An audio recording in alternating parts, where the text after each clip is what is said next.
श्रीमद् भगवत गीता एकमात्र ऐसा ग्रंथ है जो छात्राओं को भी पग पग पर प्रेरित करता है और जीवन की समस्याओं का साहस से सामना करना सिखाता है। भगवत गीता में आपके सभी प्रश्न का उत्तर है। श्री कृष्ण जी का कुछ अनमोल वचन जो मैं आपके सामने बोल रही हूँ, उनमें से पहला ये है कि कर्म ज्ञान से अज्ञात मानव कोई महामानव नहीं, केवल अज्ञानी है।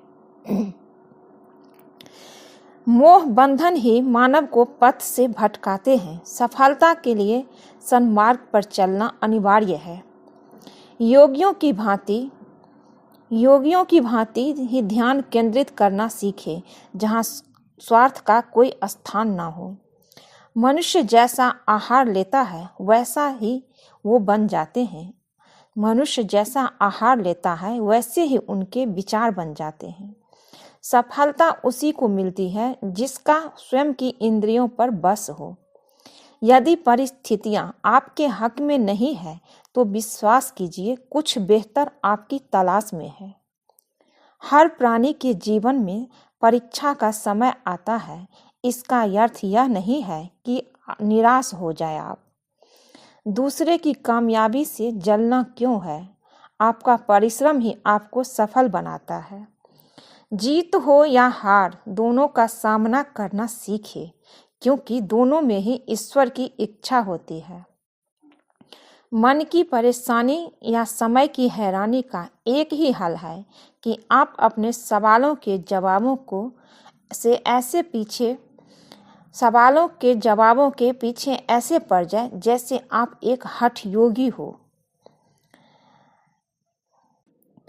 मन को जीतने वाला व्यक्ति ही परमात्मा को प्राप्त कर सकते हैं।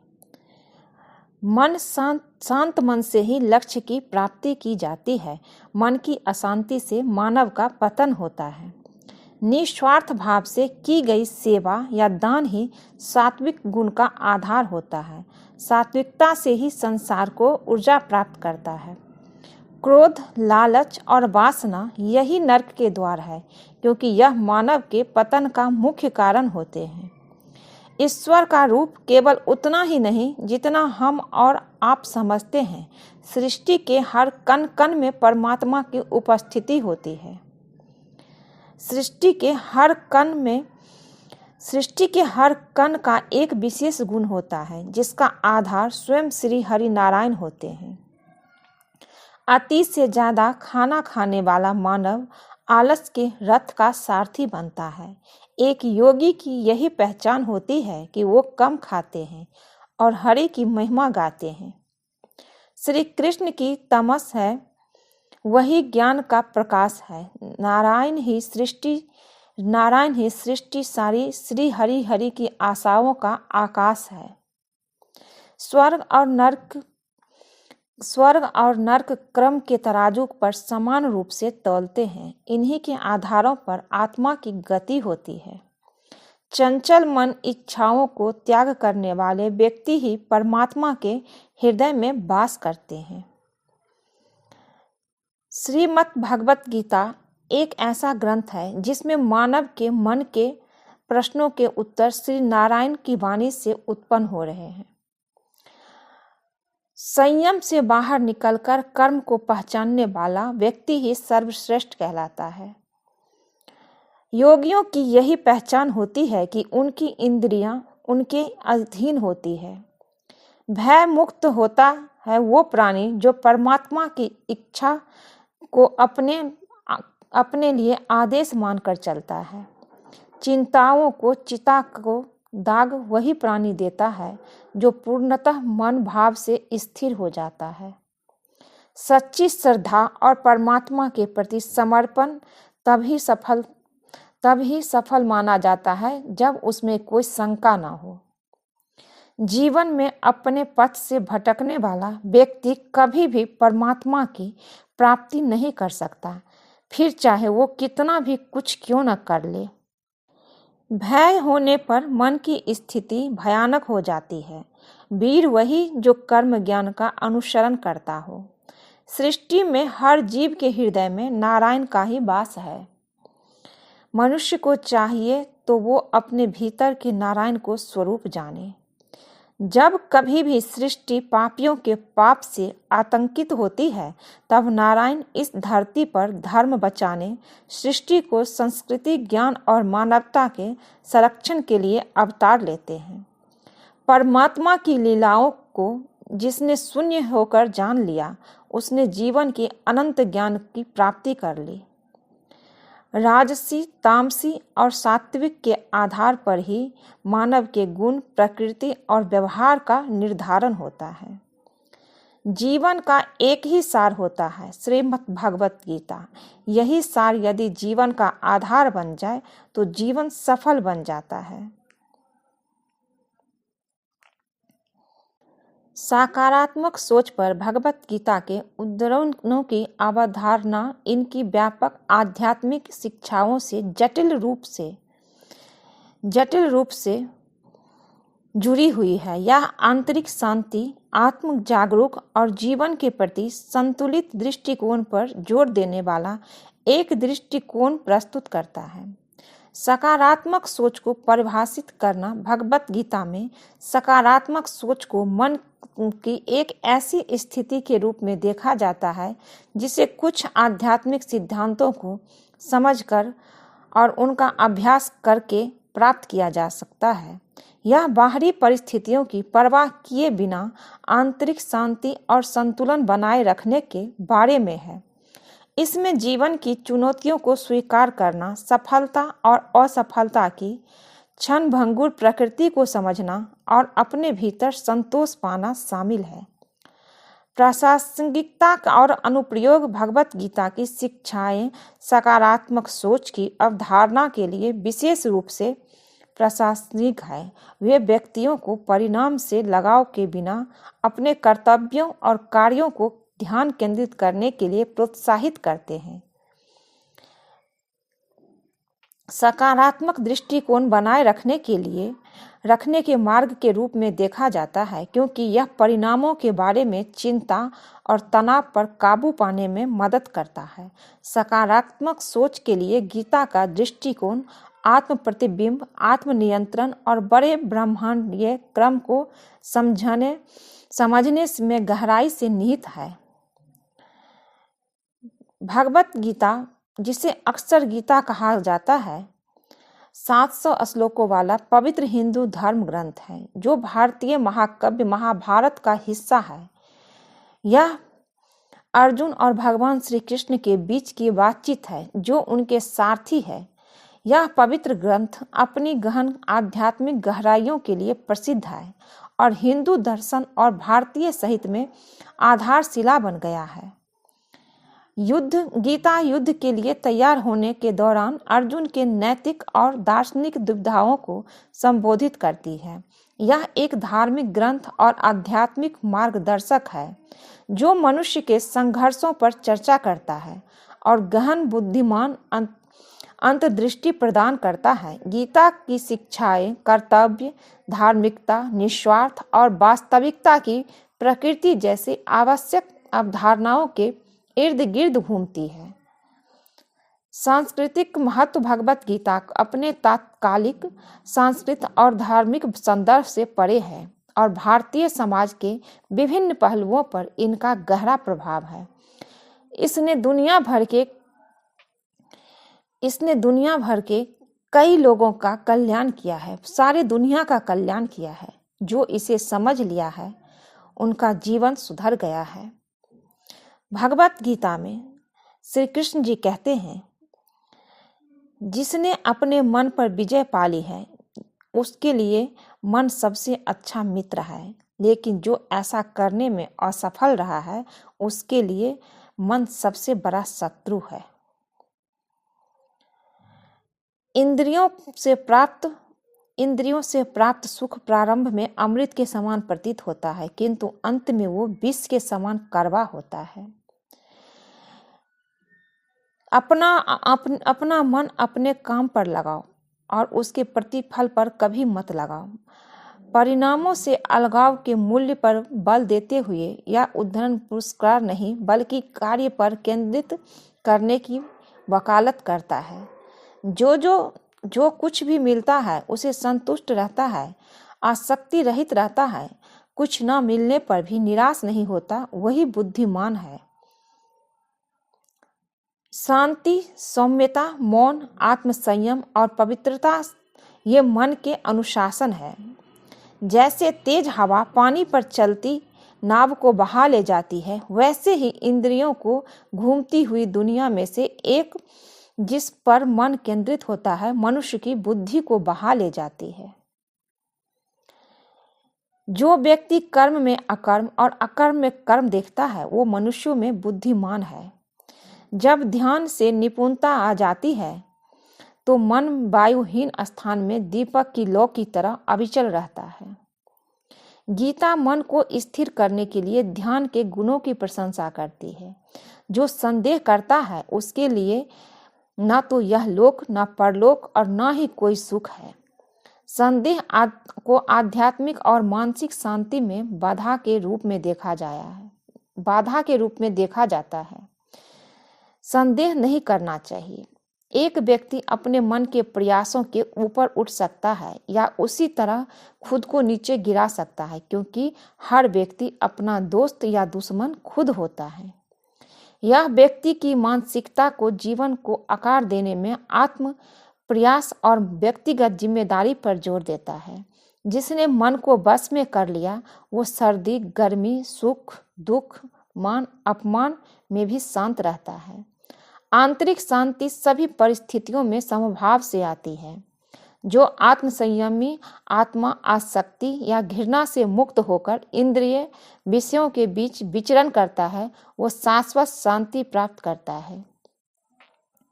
क्रोध से मोह उत्पन्न होता है, मोह से मन भ्रमित होता है, मन के भ्रमित होने पर तर्क शक्ति नष्ट हो जाती है। जिसने कर्म के फलों की आसक्ति को त्याग दिया है, जो सदैव संतुष्ट है तथा सभी प्रकार के इच्छाओं से मुक्त है, वो सभी प्रकार के कर्मों में संलग्न होने पर भी कर्म नहीं करता। जब कोई व्यक्ति किसी चीज के प्रति पूर्ण आस्था के साथ समर्पित होता है, तो मैं उसकी आस्था को एकीकृत करता हूँ। फिर जब उसकी आस्था पूरी तरह से एकीकृत हो जाती है, तो वो अपनी भक्ति की वस्तु प्राप्त कर लेता है। अपने लक्ष्य को प्राप्त करने में विश्वास और भक्ति की शक्ति है। जब पूर्णतः अनुशासित मन सभी इच्छाओं से मुक्त हो जाता है, तो कहा जाता है कि व्यक्ति ने योग अर्थात स्वयं के साथ मिलन प्राप्त कर लिया है। इच्छाओं से मुक्ति स्वयं के साथ मिलन का मार्ग है। भौतिक जगत की नश्वरता और आध्यात्मिक जगत की शाश्वत प्रकृति है। भक्ति में लगे हुए बुद्धिमान लोग भगवान की शरण लेते हैं और भौतिक संसार के कर्म के फलों को त्याग करके जन्म और मृत्यु के चक्र से खुद को मुक्त कर लेते हैं। यदि तुम सभी पापियों के में सबसे अधिक पापी हो, तो तुम भी ज्ञान की नाव से सभी पापों को पार कर जाओगे। कृष्ण जी कहते हैं, यदि तुम सभी पापियों में सबसे अधिक पापी हो, तो तुम भी ज्ञान की नाव से सभी पापों को पार कर जाओगे। इसलिए ज्ञान बहुत जरूरी है। भगवत गीता में सबसे ज्यादा ज्ञान की बात है। परिवर्तन के लिए एक ज्ञान शक्तिशाली उपकरण है। जिसके पास कोई आसक्ति नहीं है, वो वास्तव में दूसरों से प्रेम कर सकता है, क्योंकि उसका प्रेम शुद्ध और दिव्य है। सच्चा प्रेम स्वार्थी, आसक्ति और अधिकार की लालसा से मुक्त होता है। महान व्यक्ति जो भी कार्य करता है, सामान्य व्यक्ति उसके पद चिन्हों पर चलता है। किसी का अपना कर्तव्य भले ही वो गुणहीन हो, किसी दूसरे के अच्छे से निभाए गए कर्तव्य से बेहतर है। अपने स्वयं के मार्ग का अनुसरण करने का महत्व। एक उपहार तभी शुद्ध होता है जब वो सही समय और सही जगह पर सही व्यक्ति को दिल से दिया जाता है, और जब हम बदले में कुछ उम्मीद नहीं करते हैं। निस्वार्थ दान की पवित्रता है ये। किसी और के जीवन की नकल करके पूर्णता के साथ जीने से अपेक्षा अपने भाग्य को अपूर्ण रूप से जीना बेहतर है। मैं सभी प्राणियों के लिए एक समान हूँ। मैं किसी का पक्ष नहीं हूँ। मैं किसी का पक्ष नहीं लेता, न ही मैं किसी के प्रति पक्षपाती हूँ। मैं सभी का पिता हूँ और सभी के लिए एक समान हूँ, श्री कृष्ण कहते हैं। सभी प्रकार के हत्यारों में समय सर्वश्रेष्ठ है, क्योंकि समय हर चीज को मार देता है। सत्य को जानने वाला बुद्धिमान व्यक्ति सोचता है, मैं कुछ भी नहीं करता, क्योंकि देखने, सुनने, छूने, सूंघने, खाने, चलने, सोने, सांस लेने में वो सोचता है इंद्रिय विषयों के बीच में घूमती है। सकारात्मक सोच पर ये भगवत गीता के उद्धरण स्वयं को समझाने और आंतरिक शांति पाने में गहरी अंतर्दृष्टि प्रदान करते हैं। वे एक व्यक्ति और उच्च आत्म जागरूक और सकारात्मकता और आध्यात्मिक ज्ञान में निहित मानसिकता की ओर मार्गदर्शन करते हैं। कार्य मुझसे चिपकते नहीं, क्योंकि मैं उनके परिणामों से आसक्त नहीं हूँ। जो लोग इसे समझते हैं, इसका अभ्यास करते हैं, वे स्वतंत्रता में रहते हैं। भगवत गीता कर्तव्य, कर्म और वैराग्य पर गहन शिक्षा प्रदान करती है। ये उद्धरण निस्वार्थ भावना के साथ अपने कर्तव्य का पालन करने और कर्मों के फलों से वैराग्य के माध्यम से सकारात्मक मानसिकता बनाए रखने के महत्व पर जोर देते हैं। कर्तव्य, क्रिया और वैराग्य के से संबंधित सकारात्मक सोच पर भगवत गीता के उद्धरण दिए गए हैं। अपना अनिवार्य कर्तव्य निभाओ, क्योंकि कर्म करना अकर्मण्यता से बेहतर है। आप निष्क्रियता की अपेक्षा क्रियाशीलता के महत्व तथा अपनी जिम्मेदारियों को पूरा करने की वकालत करते हो। जो व्यक्ति आसक्ति रहित होकर अपना कर्तव्य करता है तथा फल को भगवान को समर्पित कर देता है, वो पाप कर्म से अप्रभावित हो रहता है। आध्यात्मिक शुद्धता के मार्ग के रूप में परिणामों की आसक्ति के बिना कार्य करने की अवधारणा। बुद्धिमान व्यक्ति को समाज के कल्याण के लिए बिना आसक्ति के काम करना चाहिए। हम निस्वार्थ सेवा को प्रोत्साहित कर रहे हैं तथा दूसरों के कल्याण एवं व्यापक भलाई के लिए काम कर रहे हैं। आपको अपने निर्धारित कर्तव्यों का पालन करने का अधिकार है, लेकिन आप अपने कार्यों के फल के हकदार नहीं हैं।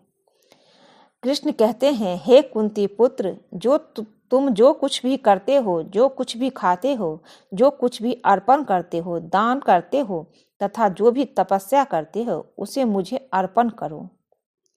जब तुम्हारी बुद्धि मोह में के दलदल से ऊपर उठ जाएगी, तब तुम जो सुना जा चुका है और जो कभी सुना जाना है, उसके प्रति वैराग्य प्राप्त कर लोगे। कर्म मुझसे चिपकते नहीं, क्योंकि मैं उनके परिणामों से आसक्त नहीं हूँ। जो लोग इसे समझते हैं, इसका अभ्यास करते हैं, वे स्वतंत्रता में रहते हैं। जिस प्रकार अज्ञानी लोग परिणामों की आसक्ति के साथ अपने कर्तव्यों का पालन करते हैं, उसी प्रकार विद्वान लोगों को भी लोगों की सही मार्ग पर लाने के लिए बिना आसक्ति के कार्य करना चाहिए। आपका लक्ष्य सभी की भलाई होना चाहिए। फिर जीवन में अपने कार्य को सत्य के प्रति अडिग निष्ठा के साथ पूरा करें। स्वार्थ, इच्छाओं या मानव स्वभाव की त्रुटियों के आगे झुकने से इनकार करें। जो एकत्व में स्थित है, वह यह अनुभव करता है कि मैं प्रत्येक प्राणी में हूँ। वो जहाँ कहीं भी जाता है, मुझ में ही रहता है, श्री कृष्ण कहते हैं। जो लोग अकर्म में कर्म और कर्म में अकर्म को देखते हैं, वही मनुष्य जाति के सच्चे अर्थों में बुद्धिमान है। जो मनुष्य सुख दुख से विचलित नहीं होता तथा दोनों में स्थिर रहता है, वो निश्चित रूप से मोक्ष का पात्र है। भक्ति योग के नियामक सिद्धांतों का अभ्यास करके थोड़ा सा प्रयास भी व्यक्ति का सबसे खतरनाक प्रकार के भय से बचाता है।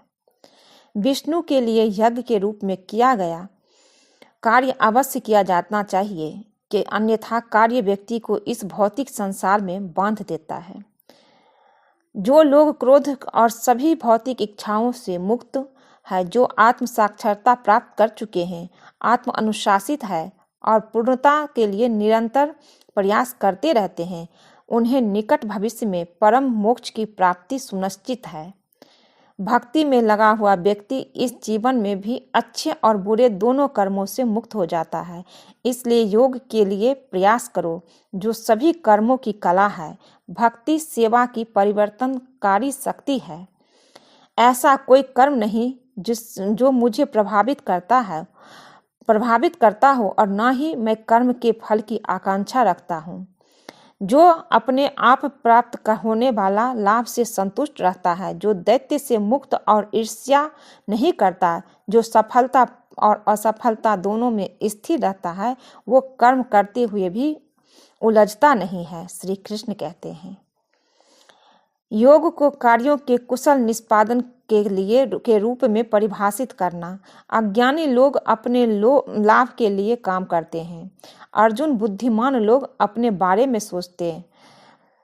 में सोचे बिना संसार के लिए कल्याण का काम करते हैं।